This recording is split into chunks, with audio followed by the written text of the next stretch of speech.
Welcome to today's episode of Heard and Seen Around. I am Rajesh Kazhipurath. This is my take on macroeconomic and geoeconomic data points, which I find interesting. I hope you enjoy watching it as much as I enjoyed curating it. Cheers. The oil market is like a movie franchise. Just when you think it's over, there's a sequel. Travel is glamorous only in retrospect. In every office, there's at least one person who treats the annual review like an Oscars speech. Inflation is like weight gain. It sneaks up while everyone's blaming the environment. Trading is 90% emotion, 10% pretending you're not emotional. Here's something fascinating. Indian subsidiaries of global giants like Nestle, Siemens, Unilever and ABB are trading at much higher valuations than their own parents. Take Nestle India. It trades at a PE of 70, while its Swiss parent sits at just 18. HUL, 56 times earnings versus 17 for Unilever PLC. Even Maruti Suzuki and Schaeffler India boast valuations richer than their global headquarters. Why? Because India's growth story sells. Fast-moving consumer demand, rising incomes, and investor belief that India's future earnings curve is far steeper than the West's flat lines. Remember when oil was the king of the global economy? Well, China just quietly changed the script. In 2025 so far, Beijing has exported $120 billion of green tech, solar panels, batteries, EVs, etc., while the US shipped out just about $80 billion of oil and gas. That's right, China now makes more money selling sunshine than America does selling fossil fuels. The message? The 21st century energy superpower isn't one with the biggest oil wells. It's one with the most gigafactories. So while the US is busy drilling, China is busy billing. India's energy story right now? Think of it as trying to run a marathon with one leg tied to oil imports, the other to new taxes. With 88% of crude oil and half of its gas imported, India's Atmanirbhar dream is still stuck at customs. And just as energy firms were warming up to drill more, along came a GST hike on exploration, a fiscal curveball when they needed a boost shot. Meanwhile, geopolitics isn't helping. The Russia-Ukraine war, Red Sea tensions, and Western sanctions are all tightening the energy tap. So India's energy security is now caught between Moscow's moods and Delhi's math. Move over oil. The new gold is silicon, and India wants a piece of the chip pie. With global chip demand exploding, Delhi's launched a 76,000 crore India semiconductor mission, basically an attempt to go from chip importer to chip empire. The plan? Build everything from fabs to testing and packaging right here in India.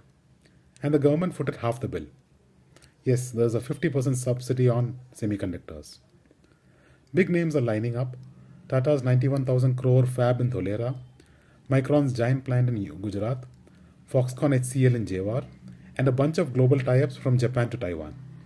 States like Gujarat and Orissa are adding extra stops because who doesn't want to be the next Taiwan?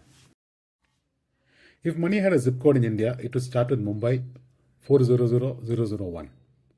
The city of dreams now officially doubles as a city of billionaires with 451 entrants in the Huron Rich India list 2025, led of course by Mukesh Ambani and family. Next up, Delhi with 223, where Roshi Nadar Malhotra keeps the capital's corporate crown shining. Then there's Bangalore with 116 tech-made fortunes, proving code really does pay more than coal. Hyderabad and Chennai round out the top 5, with pharma, auto and software minting millionaires faster than you can say IPO. And what's new? Pune and Gurugram are quietly climbing the rise of the startup and the auto parts billionaires. 5 years ago, India's market cap leaderboard looked familiar. Reliance on top, banks holding the middle, and tech keeping things balanced.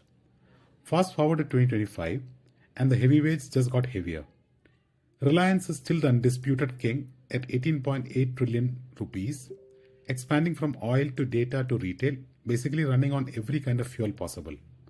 HDFC Bank climbed to a solid 16 trillion rupees, proving boring banking is still a beautiful business. Then comes Airtel, dialing up from 2.8 trillion rupees to 11.7 trillion rupees, from SIM cards to digital lifelines. TCS, ICICI Bank, SBI, and Infosys round off the list, each quietly compounding their way into trillion rupee legends. There are more smartphones on earth than toothbrushes. And here's who's hoarding them. China tops the list with a mind-bending 859 million users, basically one phone for every scroll on WeChat. India comes next with 700 million, the land where data is cheaper than chai, and everyone from grandmas to gig workers is online. The US is a distant third at 310 million, proving that even rich nations can't beat cheap data and dual SIM hustle.